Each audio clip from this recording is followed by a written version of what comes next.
again, everyone. It's Bielen. This is Casual Conversations, a program where we take people who are important to our world and bring them into our conversation. Today, we have a very great guest. His name is Scott Stein, and he is the owner and principal of Main Street Business Brokers.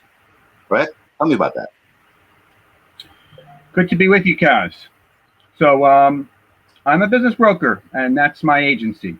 It's just me, and I look to represent owners of businesses that are looking to sell. Someone like a realtor would represent you in selling your home. So just give me a few minutes tell me about the process. Let's say I want to have a business that I'm about to sell in about a minute or two. Tell me the process of that. What's involved? All right. Well, it won't take you a minute or two. It might take you a year to sell your business, depending on how good it is and the market demand. But ideally, I would like to meet owners before they're wishing to sell and need the money, maybe a few years before, to advise them, to prepare their books, to position their business, if possible, in a better way for the market. But at the very least, if they want to sell their business, they can contact me. There's a few ways I could market their business, one of which is just putting it on a website that we have that's somewhat equivalent to Zillow, that lists all operating businesses and some franchise locations that are for sale. And then I might field the inquiries and put them in touch with certain screened potential buyers, and then the deal might come about like that. And MainStreetSmall.com is the site that we get all the information. That's just my website that talks about how you might do that and a little bit about me. Okay, thank you very much. So today, the main reason we have you on Casual Conversations is kind of what we're doing here, two-person networking sort of, where we're talking about each other's businesses in a sense. I do video, commercials, infomercials, marketing in a certain sense on a video media side. All right. And but if I want to go and get new clients or introduce to new people, tell us about different ways you would go about to network in a sense. Okay. Well, we can talk about how we met, which I believe was at either a Chamber of Commerce meeting or a small business networking group, maybe like a BNI. And that was maybe 10 years ago. I think we might have actually done some business together, or maybe I got you a client or two. Yeah. I'm not great at, but I think I might have done for you. And then, sadly, I don't know if we've spoken, Kaz, for 6 or 8 years. So well, I'm good. I'm good at some things and bad at others. I'm going to admit that right up front. I do remember you. I was on a location, and you out of nowhere just called me, which was about a year and a half ago, after not hearing from you for like 2 or 3 years, because the organization that we kind of were involved with, Somerset Business Network, was kind of dissolved. And so I think that's why we lost contact. But I'm glad we reconnected here because... okay. I don't know if that's an excuse, because we had each other's information and we could have been business associates with more activity. But okay, that's one reason maybe. Yeah, well, that's sometimes it happens. People just kind of drift apart for some reason, and out of nowhere they just look and, hey, I haven't heard from this person. And social media is a good way of getting back into the network kind of. Yeah, there probably was a post by me or you that reminded each other. Yeah. So all kinds of great social media stuff to talk about, but active networking and groups is what I like to talk about. And I have a bit of a hierarchy because I'm not that nice of a guy, and I profile groups and probably people in my own weird way, and it might be of interest to some other people. So how do you do that? Tell me. Okay. Is that a secret, or you can actually share? Ones that I can share? Sure. No, just share everything. People can think whatever they want. So just right up front, I've been a business owner myself, owned a number of businesses in a few different industries. 1 or 2 were good and worked out. A bunch of them didn't work out, failed, or I left. But early on, I was kind of working in or had a venture in the business trade show or trade publishing industry. So I'm biased and I profile people so much by industry. And as an example that some people might relate to, say I go to a Chamber of Commerce meeting, which I admit to going to this day. I enjoy it. I meet small business people, my main target, small business owners. Even if you're a consultant and you serve one or two customers in one industry, and it's an industry that I know, I could talk to you for 3 hours and try and help you or enjoy shared experiences. So it's business owners straight up. So Chamber's a fine way to meet new business owners if you wish. I want to know what industry you're in, or if let's say you're a consultant, what industry you serve. And if you say, oh, I serve plumbers, excellent. I just happen to know a lot about plumbers. I put on a trade show for plumbers. I'll talk to you for 3 hours about plumbers and enjoy it myself, and hopefully you will, better than anyone in that group, in that meeting, because I know about plumbers. Someone comes up to me and I say, oh, who do you serve? I serve everyone who has skin. Sometimes you meet someone in a network marketing capacity or a health product. I can barely talk to them, mostly because I can't help them. Because if everyone has skin, nothing I say, what little I know about business, is going to help them, right? They can serve everyone. So I don't know if they need Facebook ads. I don't know if they have to talk to everyone. I don't know how that works. But if you serve an industry, I'll talk about the industry. And for me, in a business meeting, that's what I do. And I think that helps. So Scott, if you feel you can't help them, do you refer them to somebody else? So they feel like you actually work. It's hard to do that. They serve everybody. Everyone has skin. Well, how is one person referral better than another one? Possibly, and this is maybe a poor example, whatever, but it's people you meet. If they're in network marketing, I would ask them if another network marketing person in a different concept would be a good prospect for them. I don't know, they can recruit them or whatever they do. But to me, that's not regular business, so I just don't even know about it. Can't help them. Can't help everyone.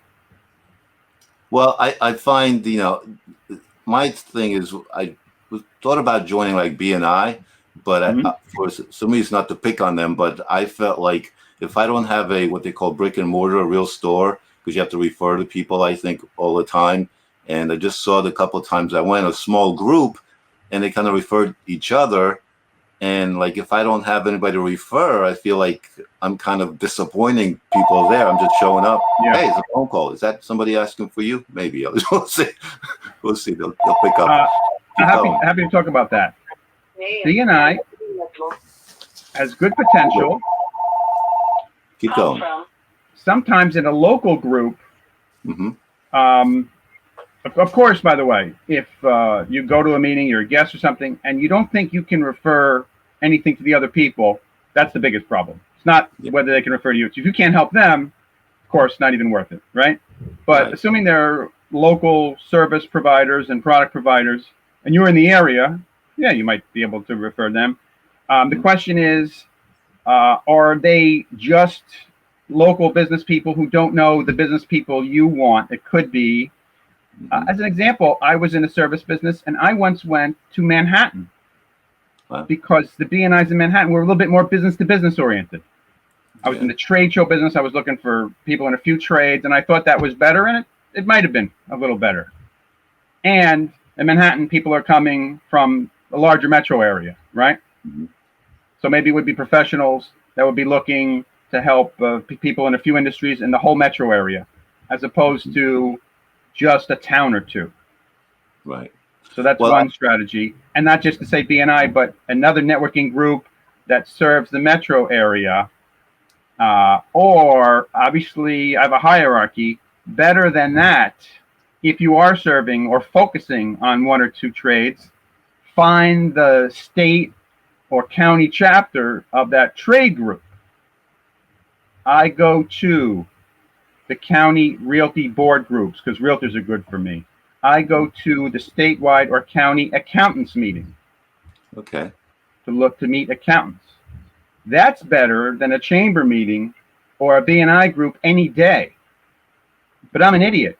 I go to general business networking. I want to go out every night if I can. and I can't. The trade association is only meets once a month, once a quarter, right? So Yeah. to fill in, you go to a broader group, which would be a chamber group or a general networking group, maybe a meetup, business-related group, or a BNI group. I like meetup sometimes.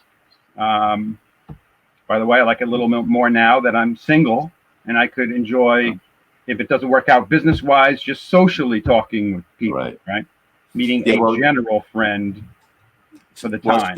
speaking of socially knowing people, I mean, what if you belong to an organization or a small chamber or thing, and people, they know who you are, they ask a lot of questions, you know, they either dig for information, what you can do, or pricing, but they never actually make a deal with you. But they always seem like they're your friend and everything. And so, like, is there something missing there? You know, people just... Okay, well, good question.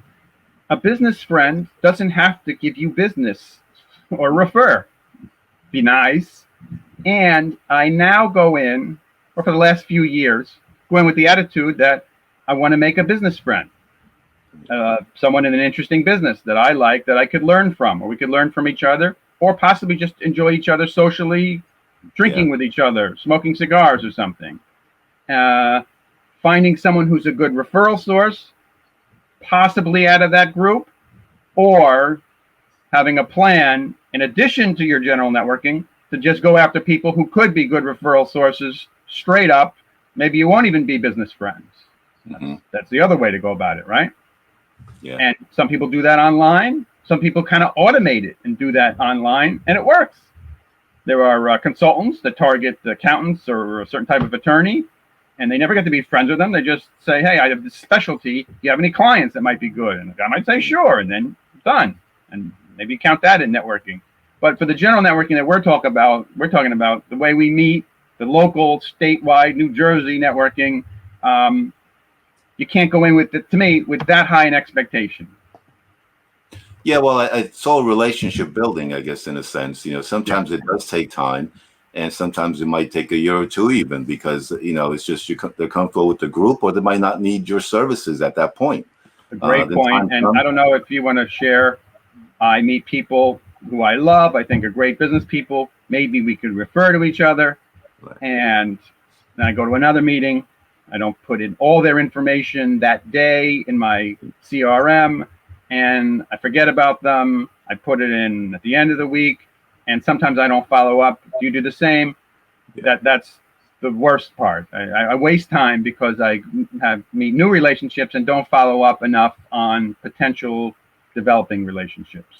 Just so Scott, put that out there. I think everyone does that, right? A little bit. Yeah. So what would you say that is the ideal situation, and like stepwise? You know, you go in with the intent of getting a potential client to a specialty organization or whatever. So what is your ideal situation? You come in, and what do you do from just being there initially to actually getting, you know, or tell me a story where something worked out really great for you.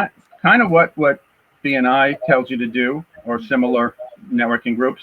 You meet someone, oh, interesting. I don't really know what you do. I want to learn more, or I know exactly what you do. I want to learn more. Doesn't matter. Let's have a one-on-one. Let's sit down somewhere in person or 15-minute Zoom with each other. When you meet the person, obviously, put them in your CRM as how you identify people. Ideally, connect with them on LinkedIn or Facebook or both, or Instagram. So at the very least, even if you don't keep in contact, you might see each other's content if you're active both on the networks. And that's a way of learning about people now too, right? Vicariously sometimes. Yeah. But once you have a one-on-one, then you brainstorm, you see if you can help each other, you see if you want to do it again. And even, so the great thing about the organized networking group is they make you meet that person quarterly or with some frequency, right? So the first time or the second time, you don't think of it. The third time someone says something, oh, I got a friend who I think you can help, right? Yep. Like that. And then, so obviously, to build the relationship, like you say, but, you know, how do you do it? Got to try and schedule it. Well, the one Oh, we I do belong forget, to. or at least I do. I don't remember all that much. There's a lot of people to remember, but Facebook, LinkedIn are great because if you don't remember, you can just go pop in there, and once you can message those people directly, they give you permission, or then you can message back and forth. That's how it kind of reconnected with you. I started just sending you little messages, requests. Would you like to be on Casual Conversations? And by the way, you like the title Casual Conversations because it's kind of my name's in there. I worked it in. I don't know. Maybe. By the way, it seems appropriate. I believe we are having a casual conversation. I don't know if anyone's ever going to see it, so I'm happy to talk with you. Oh, yeah, people will see it. But speaking of seeing things, we have a crack research staff around here, and we found a video that you did where I don't even know when. They wouldn't tell me, but they found this in the vault somewhere. And I don't know whose vault either, but let's take a look at this. I feel like I'm going to be set up like on the Ellen show. Well, Ellen's show's not doing well right now, so this is or better a similar talk show. Talk show. So let's check this out, and you folks can comment, when you see the replay of this on the social medias. But we'll talk about it afterwards. So check this out. Don't be scared. This is very interesting. It stars you. Okay, Scott. Okay. Here we go. So my podcast, The Small Business Failure, is about business failure, specifically small business failure, and not just tech or venture-funded failure. We're talking about pretty much just you, the owner, having major problems and losing lots of stuff, like most of your own money, a little bit of your friend's money, or even just losing your whole family, like in divorce. I'm going to be talking about sensitive topics, so my interviewees can choose to be anonymous. I want the entrepreneur to be able to talk openly and honestly, maybe even for the first time, about all the terrible things that happened to them. And then we will articulate what the listener might watch out for and what can be learned from the failures. Here's how the podcast is different from all the other podcasts that bring on famous entrepreneurs and share how you can model them. I'm bringing on store owners, contractors, restaurant owners, franchise owners, and other crazy not so famous guys with small businesses that may still be business failures. The episodes could be very sad and depressing stories. Now, of course, people could call in and tell a story that happened a long time ago and now be doing great, but that's not the point of this venture. The goal of this podcast is not to show you a problem and a solution. It's not the feel-good podcast that gives you all the answers. The stories here will be very good, i.e. very bad, but certain small business people will be able to relate. I can't be the only one who's fascinated by this topic, can I? Very interesting. Very interesting. You're like Mr. Monochrome over there. You got white, gray, and dark gray. Yeah, I thought I'd look better because that was in a bit of a studio with green screen hair and makeup, but that's about as good as I'm gonna look. It's very good, very interesting. I think you're concentrating on stories that, well, I guess some people call failures, but failure is leads to success because you'll learn from your failures. Correct? So is that one approach you were thinking, just to show the many hardships? Just to show as an entrepreneur makes me feel good. And that's kind of what I do sometimes even at a small business networking event. Meet a guy, we connect, I ask about how it's going. For some reason, I think entrepreneurs know that I've been through a number of businesses, even if they haven't known me, and open up to me. And I find it very interesting and therapeutic somewhat. So I've never posted up some of my interviews or this podcast. Still looking to do that. I'm a little behind, and I don't care if anyone watches it. I'm going to put it up there, and then I can say I have a podcast on failure, and maybe eventually some of the people who will benefit from hearing it will come to find it. Well, unfortunately, negative or bad stories always win out among good stories. I remember CNN tried a program called Good News. It lasted like 3 months and the ratings were nothing and went away.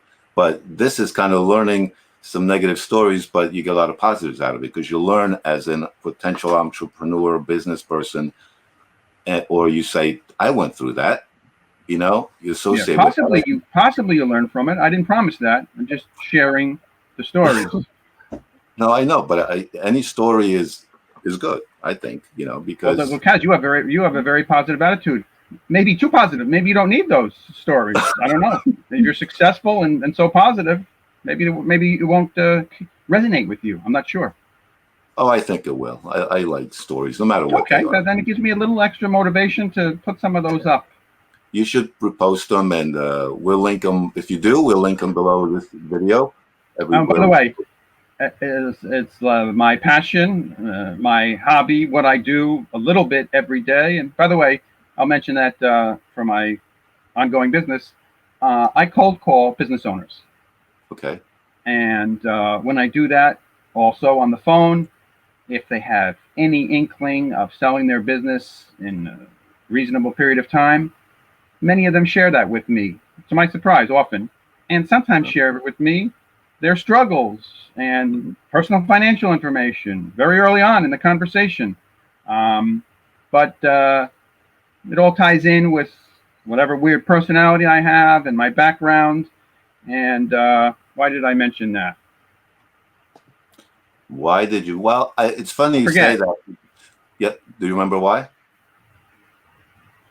No? It's funny you mention that because, I mean, I've gone to conversations with people, business people, even personal people, and suddenly they still what I think, telling me things that I didn't ask for, didn't need to know, but they're telling me these things. Yeah, maybe you have a similar attraction with people who trust you or feel comfortable talking to you. Oh, I mention it because you can contact me, and just if you want to share your story, doesn't matter if you want to sell your business. And by the way, I wish small business people the best in every way. When I talk to someone, hey, Mr. Business Owner, nice meeting you. Hey, I was just calling. I was wondering if you had any interest in selling your business. Maybe I'll ask them straight up.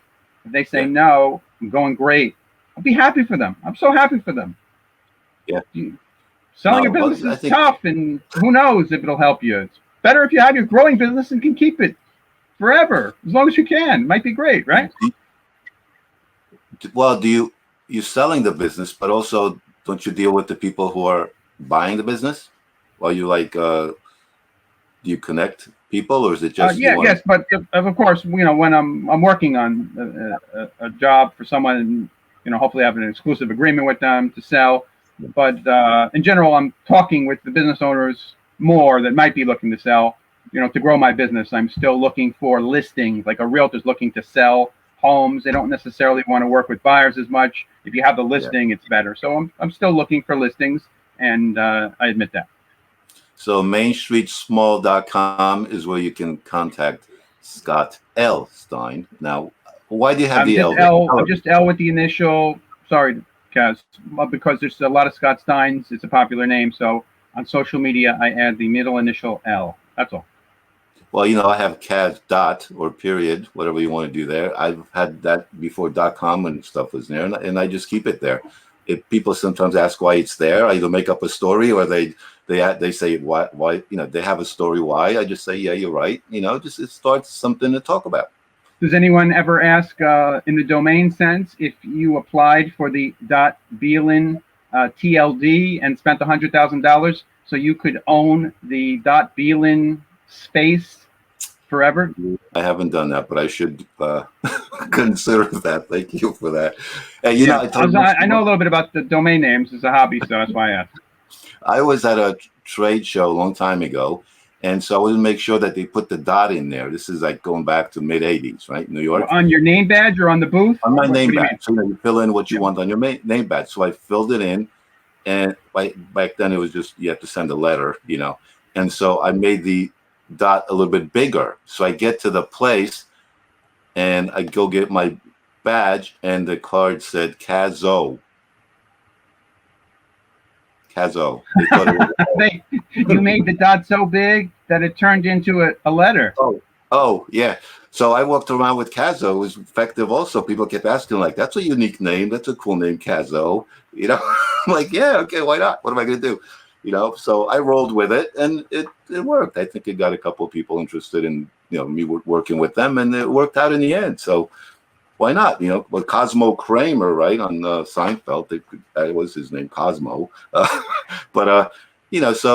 in the sort of, I'm in the marketing entertainment business sort of crossover. So you have to have unique kind of things in your industry to kind of stand out, and talk about. And sure. And on name badge, you could make up a name sometimes, depending on the show. You can put those stickies underneath your name. You can put a whole bunch of them, or every once in a while, I see someone who's made one, a custom one.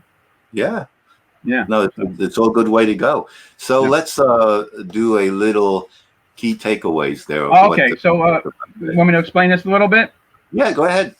So this is I'll quickly run through it. This is just my run. It looks like run on notes of what I like, and maybe it could help you if you want to model it. So, again, as a consultant, advisor to businesses, I always like to network with accountants and attorneys. So does every business broker, and sometimes other advisors like a financial advisor, and sometimes your commercial real estate broker or your business insurance agent is another advisor in your own mind as a business owner.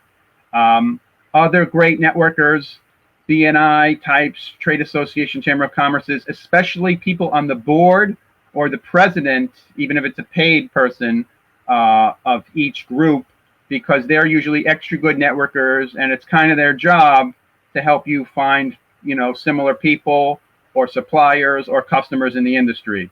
So you go to a meeting, you go to a chamber of commerce meeting, ask to talk to someone on the board or talk to the president, and they usually are happy to introduce you to people, especially if you don't know the group.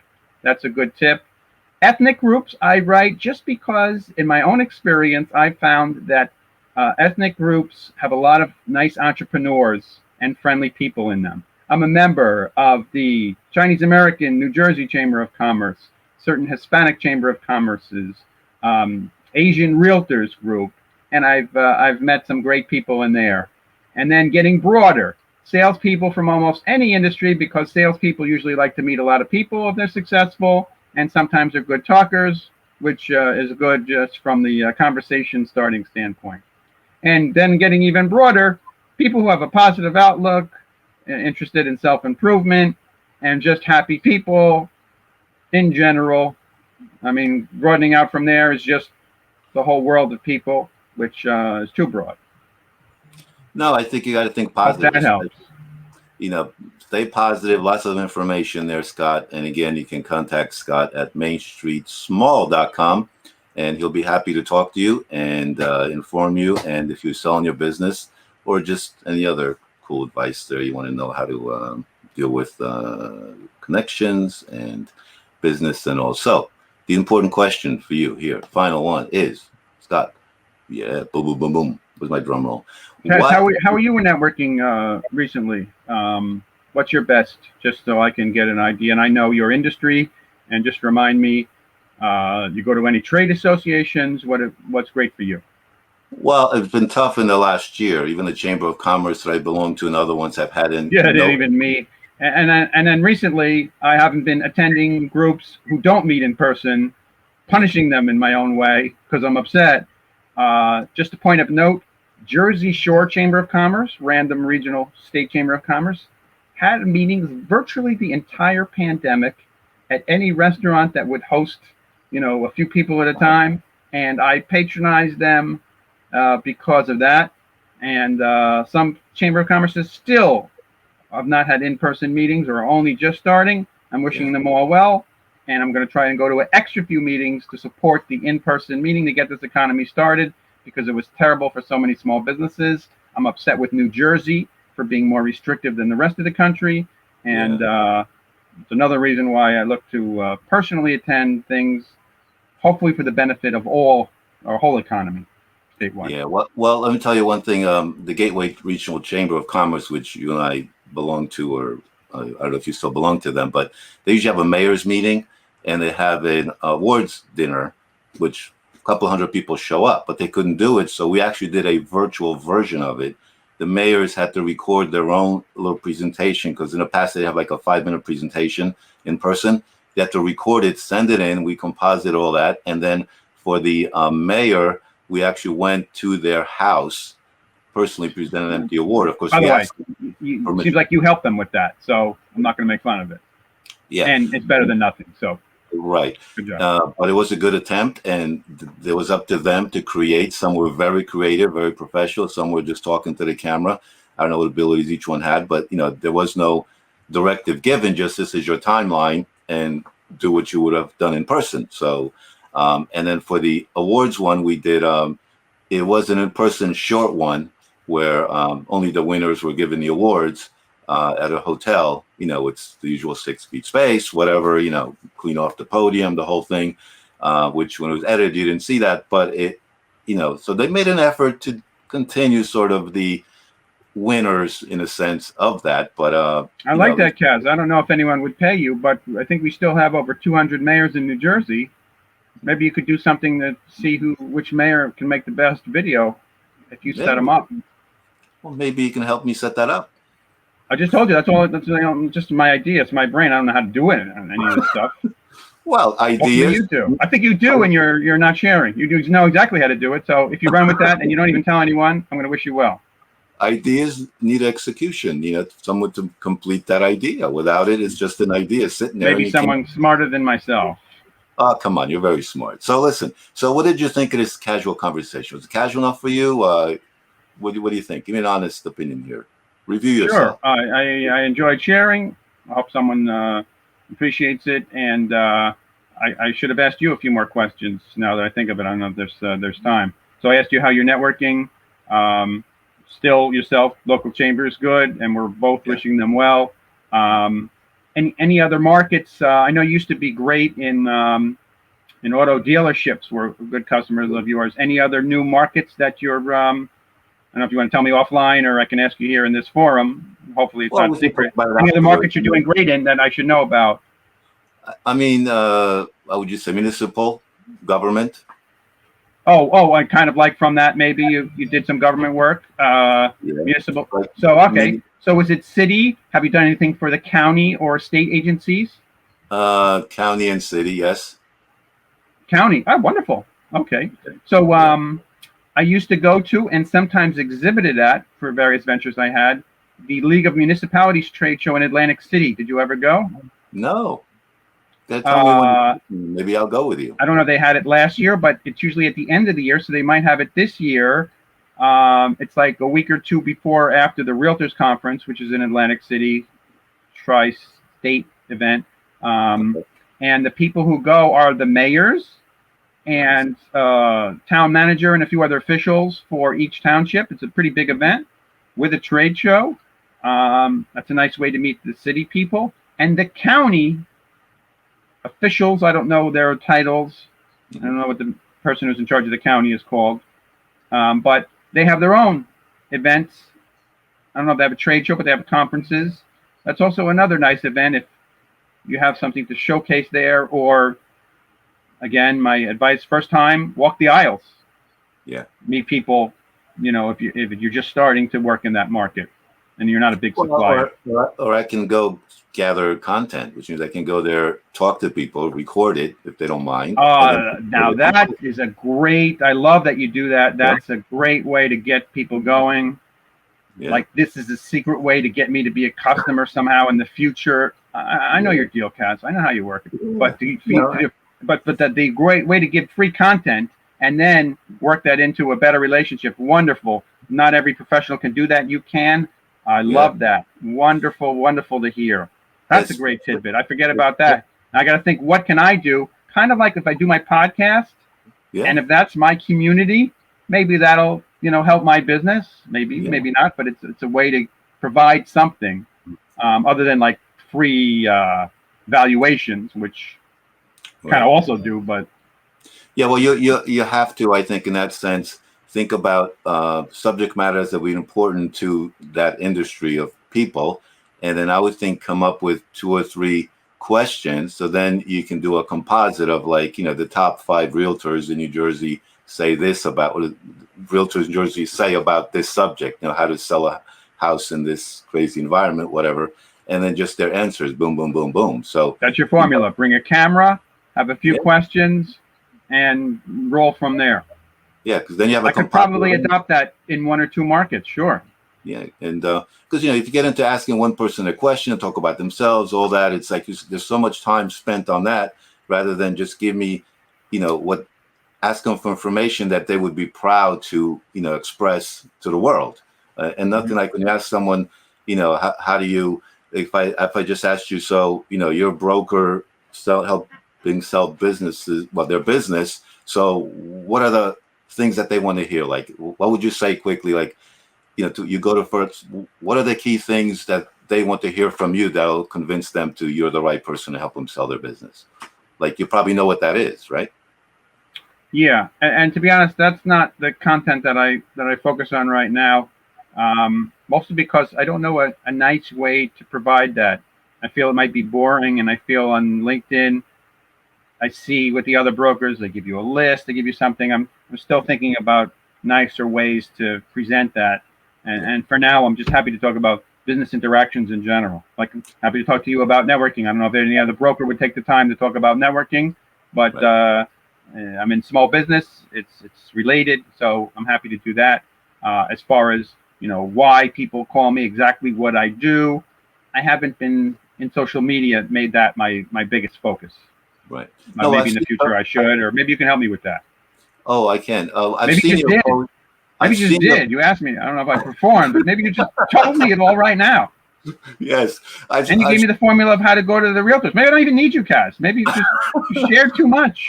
Yeah, I know, but hey, We know that can never happen. You can't share too much. You're happy to share. That's part of your success, hopefully, maybe mine. You have to share, because if they don't get it from you, they'll get it from somebody else. It's the information's out there. They just got to find it. They can find multiple sources. So, someone said that to me in a presentation I did a long time ago, like, why are you telling us all this stuff? I said, because it's out there. If maybe I'm the right person for you because I have a trust factor because I told you this stuff. I did a video on all the different ways you can post your videos, which is on YouTube 10 years ago. And at the end, I said, it's something that I use, something that I know about and I feel comfortable with, and you should do the same. Like, Kaz, yeah. Do you remember? Oh yeah, it might have been about 10 years ago. Yeah. You were doing videos for local businesses. You did some pro bono, or you did either an interview on site or at the meeting that someone was already at. And you did something else. I don't remember exactly what it was. It was, I think, more than putting it up on a joint website, or maybe it was a joint website that you actually promoted, or you had a YouTube conglomeration. You actually made a marketplace of sorts. I don't know how large it was, but for these local businesses, that was potentially almost as good as them exhibiting at a trade show. Right. And that, I don't even know if it was a paid venture. You made your own marketplace. That's why I found you somewhat more fascinating than every other video guy that I meet at every other chamber meeting. You always meet 2 or 3, right? Yeah. And I remembered it because you actually took the time to make a marketplace. And I was in the trade show business. I was wishing you very well. And I don't know exactly how well that worked, but that was a wonderful attempt and maybe a reason why we're still connected. Well, thank you. But the interesting thing I found is some people didn't even take that advantage and have that done for them for no cost at that point. That always happens. I could not understand that. It's like I do videos and commercials for businesses, and let's say it's a business owner who's had that business for their lifetime, and I said, Keith, are you there every day when people come in the door? Yes, I am. Right. So I would say, Scott, then why aren't you in the commercial? Oh, I don't want to be it. I'm shy, whatever. I said, but they see you when you come in. It is like, in certain industries, or businesses, it's so, the trust factor is so big. It's like nothing like coming in and saying, hey, Scott, I like what you said, what you did. And you're not this, shark salesperson in the door. You're somebody they know already. They met you. You've been in their house. You've been in their car with them because of the technology now on the phone. And why don't you want to be in it? I could not understand why they wouldn't. Because you're not the only one that has that problem. And by the way, you did make a whole conglomeration and made a marketplace, so you were successful. It doesn't matter. No one knows how many people turned you down. Right. But I had an advertising network and still someone involved in supermarkets, mostly just like shopping cart ads. You've seen them. Yes. And we encourage the business owner to put their face on, especially if they're in the business every day and people in the town who shop in the supermarket know them. And plenty of them never take the advice. But the best ads and the ones that renew and are successful often have the owner or the employee's faces in it. Yep. Yeah. It's their face. And that's static. That's like an old, ugly, static ad, right? Right. But, imagine with video. But those ads could be creative also. I mean, they could be holding up a sign or like, hey, stop by and see me, or just a stupid gesture like, hey, that's our business name, and the realtor with his or her face and the logo. By the way, sometimes, I don't know, by law, that's all they're able to put. that is good enough because the realtor is selling herself. It's just her, right? Right. No one cares No, about the agency. No one cares about something unless they have a team. It's just them. So that's what they should put. They put it in the newspaper. They put wherever it works, YouTube, and it's them. Well, there's one in my town where the realtor had a basically the size was like 3 feet tall. It was just like waist up shot of them, but it was on the exit in the supermarket. So as you're going by, the name of the realtor was next to it. There it was, her big smiling face looking right at you. So every time you went shopping, you were exposed to that. I think of the value of that. That being in there. It's the same picture that was always, but it was always exposed, looking at you, and you selling your home. I'm the one, to help you. Whatever I forgot the slogan was, but it's the face, and it's there. So, the exposure is, but you got to accept the image has to be correct in a sense, goes with that, and makes you either chuckle or remember that, or you can put the QR code next to it now, where they can go right to it. Plus, if they're in that face of that shopping cart, like as you're looking down, there's the ad there. They're in the store an hour or whatever. They're looking down, putting stuff in there all the time. So think about that exposure also. It's like some people think, oh, it's a stupid little ad on the shopping cart. Nobody looks. I'm like, well, go shopping, and next time, and if there is one, how many times do you see that or in the front of the cart? The very front of it, or the cart coming at you because you're looking for something and it's coming the other way. So. It's like people think the ads in the diners and stuff are, that piece of paper that's in there nobody looks at. But you're waiting for your order, you and I went to lunch and I'm bored with you. I'm going to read that, right? And God forbid the QR code went to a nice intro video that you made, or that was even homemade, right? Yeah. It's a great combination. Could be. Could be. We should work together. We should do something, Caz. Good. Well, you got that podcast thing. I think, we can work together, work something out. And, occasionally would appear on each other's podcasts or shows. Maybe you can clean up that video. Won't be so many jump cuts. It made me dizzy.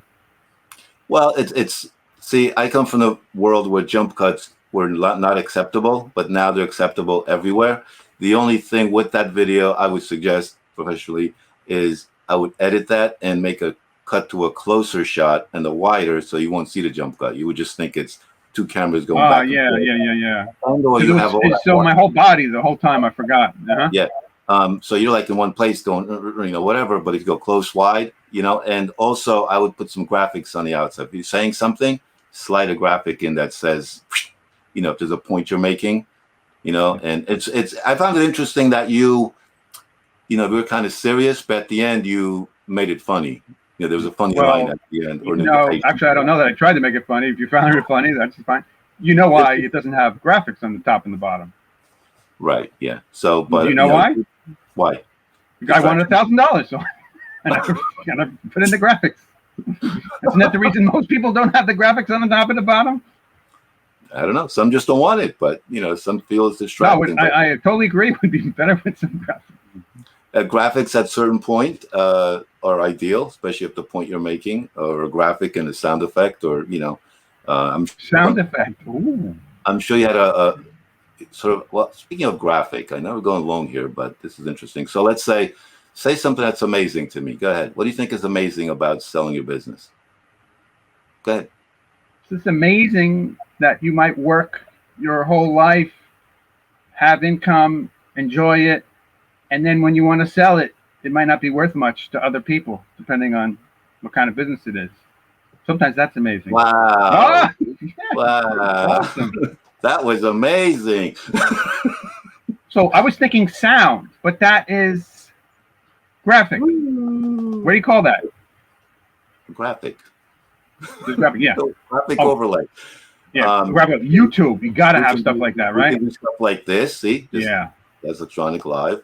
I would drone on YouTube and be so boring. That would be great. Yeah. So, but live is another great thing to do for what you're considering doing. Just going out there live and telling stories and get people's feedback, and that way you can include other guests in the program. Caz, how hard is it? So, my concept is that the interviewee is anonymous, so they can share everything, right? Yes. And then after, if they don't care, they can identify themselves, share the podcast or the video, right? No problem. In fact, half of them probably will. But to keep it anonymous, it's easy on a podcast. They call in, I give them an alias, Yeah. and we just talk, Yeah. right? But if it's on YouTube, I'm sure you know how to, but you make the voice garbling and the grayed out image, like on an interview on The pixel, yeah, the pixel. Nightline. Yeah, pixelation, yeah. Is that hard to do? Yes. It is hard to do. Well, it's not hard to do. There's technology. I think YouTube has a feature where you can position where you want it. YouTube has a feature. Oh my God, the that's so pixel cool. appears. So yeah, it's there. But I'd set it up crappy, probably. But you know, but it's, you can put a graphic up, you know, a default graphic that just says, you know, figure of the, you know, outline of a person and guest calling in, you know, but unless they're doing something illegal, like, you know, they're hiding for some reason, they don't want to tell a story. It's, you know, pictures could be put up, related slides of whatever they're talking about. Yeah, oh, in between. Yeah. You know, the stock pictures. So it makes it more interesting rather than just cut out for 20 minutes. The other thing from the podcast, you can just strip out the audio and you have an audio podcast at the same time. So you can post an audio podcast and a video at the same time. Put people on the go who can just listen while they drive, you know.